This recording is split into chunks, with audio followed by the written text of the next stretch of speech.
All right, guys. Well, I'm back today with one of my favorite surplus handguns I've ever shot, a Walther P38. And the reason why I enjoy it so much is it has such a historic significance, especially during World War II, but it also is incredibly shootable and surprisingly modern and innovative for the date it was produced. Today, we're looking at an example made by Mauser. You can see by the code the byf43 stamped on the side. This one is an all-matching Mauser that I picked up from Beltway Gun and Pawn, located in Matthews, North Carolina. These guys are a big supporter of the channel, and they actually sponsor one video a month where they give me some store credit on a handgun, and this was the one I selected for this month. This is pretty interesting because these guys generally have a wide range of surplus handguns, and at the time I was looking at this, they actually had about 4 or 5 Walther P38s. They also have a coupon code, or just kind of a mention that if you tell them 704 Tactical sent you over, you can save 10% off, and that includes these surplus handguns. The other cool thing is the last time I checked, it looked like they didn't have a single Walther P38 over $1,000 priced, and again, you can save yourself some money, but they were in some really good condition Mausers, as well as Walthers and some spree works they had there. You can see this one's got all the stampings. It's in fairly good shape, and this one is actually a very good shooter. Generally, I'll take these out to the range and run some rounds through them because, again, they are such a joy to shoot. Now, this one, I probably won't see a ton of rounds through it, and honestly, this is probably the last time I shoot this handgun before it gets cleaned up and sent back to the collection. They feature a single stack magazine with a heel release. This magazine does not match the pistol, but it is just a very nice magazine, and overall function in general, you'll really want to rock it into place. It locks up good, and then these feature a few different things that, again, were very innovative for their time. One is a loaded chamber indicator that comes out the back, a single double action, which is fairly common, but this one also has a decocker and safety right there that pops it back into double action mode, so that first shot will be double action and then subsequent shots will be single action. The trigger on this guy is incredibly nice. It's got a very smooth take up and a crisp break. I'm not going to dry fire this a ton, but I did want to show you that trigger. Now, the double action trigger pull on something like this is fairly stiff and heavy, but again, this is not something you're taking out to the range every weekend, but it is a joy to shoot, especially if you find one in a little bit rougher condition and you're not worried about shooting it. This is one of those surplus handguns that you can actually take to the range and really enjoy shooting. As you can see in the intro, I was plinking those little steel plates and rattling off shots, and there's almost no recoil in this.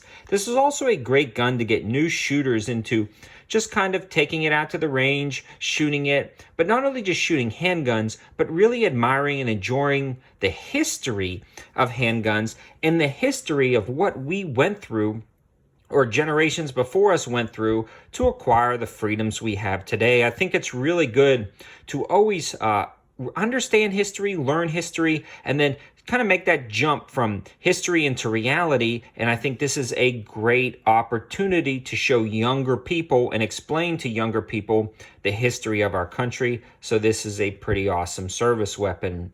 Now, again, these came right after the German Lugers kind of started going out of service. Those were the German Lugers that toggled up in the back. I've got a slow-mo video on one of those. And I think this was leaps and bounds, just functionally, over the German Luger. Germans were known for having very intricate and very tight tolerances on a lot of their guns. This one started getting into the more semi-automatic, modern-day style handguns, and I feel like this relieved a lot of the issues that the Lugers would be having. Now, I've shot a German Luger and I've shot this, and you can tell you're shooting something with a very unique and interesting, awesome collectible design versus a very practical collectible design when you transition from the Luger to the P38, so something to consider if you're jumping into surplus handguns. The other cool thing about the P38s is they're still reasonably affordable. Every time you see a German Luger, they're going to be pretty darn expensive. Even the beat up ones start at $1,000, where you can sign some of these P38s for around $750 if you look really, really hard for one and worse for wear shape. And again, guys, prices vary no matter where you're buying them. But then they start creeping up to the $2,000-$3,000 mark, depending on which one you get. But you can actually find a really nice collectible one for right around that $900 to $1,000 price point, especially if you're looking at local shops like Beltway Gun & Pawn. I did some browsing on Gunbroker, and the prices are pretty elevated, but it looks like you can find nice ones there for $1,200 to $1,500, depending, again, on what manufacturer, the condition. I mean, there are a lot of things to them. Numbers match and stuff like that. So the best thing I would do is head over, start doing your research, watch a bunch of more historical guys than me. Again, I'm more of a budget and high value channel, but I did want to bring you this gun because I absolutely love it. And I think you guys would really enjoy taking something out to the range like this, adding it to your collection, and having something that's going to increase in value.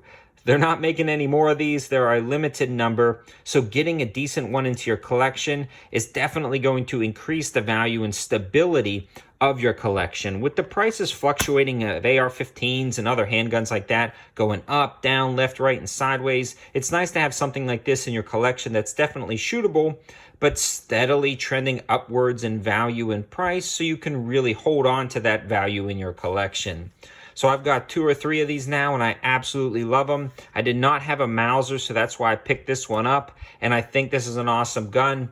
I may do kind of a collection video in the future if that's something you want to see, but definitely go check out Beltway Gun & Pawn if you're located in the Matthews area. And I also think they have a gunbroker store. You can call them. They'll definitely ship guns to you if you buy them online. So give them a call, tell them 704 Tactical sent you over, and you'll save yourself some money. Thanks for watching, guys. Have a good one.